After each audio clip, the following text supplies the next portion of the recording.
আমি যদি অহন এই আমির ভাইরে কই এবার লোক আমার খাতির বলা এবারে যদি কই ও আমির ভাই আপনি মানুষ তো বেশি সুবিধার না আপনি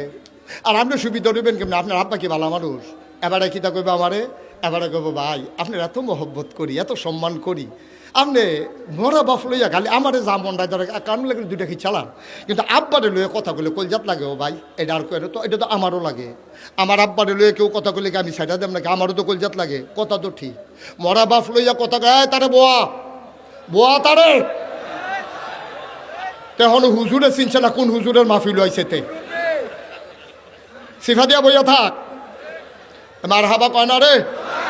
ওই যে এই কথাটা কইতাম ইসলাম তখন এবার আরে আমি আব্বার দয়া গালি দিলে এবার আর কলজাত লাগে কিন্তু যেই মানুষটারে আপনি আব্বা তুল্লা গালি দিলে কলজাত লাগে এই মানুষটা পয়লা ভোট দিতে গেছে মোহাম্মদ আব্দুল কুদ্দুস পিতার নাম আব্দুল করিম পয়লা ভোটটাতে ঠিক মতো দিয়েছে এর কতক্ষণ পরে ফাপ্পার কষ দিয়া ঘষিয়া কালাকালিটা তুললা তুমি যে কুদ্দুচ্চার ভোটটা দিতা গেলা কুদ্দুস দিয়ে গেছে কিনা আব্দুল কুদ্দুস ভাই না মুখলেসুর রহমান সাক্ষী কজন 5 জন এজেন্ট 2 জন পুলিং অফিসার 2 জন আনসার 9 জন সাক্ষী কজন রে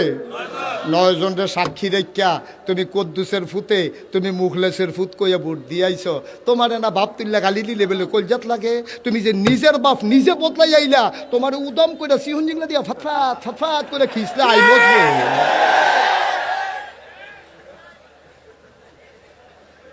যারা বাপ বদলাইয়া ভোট দিতেন মনে করে দিয়েন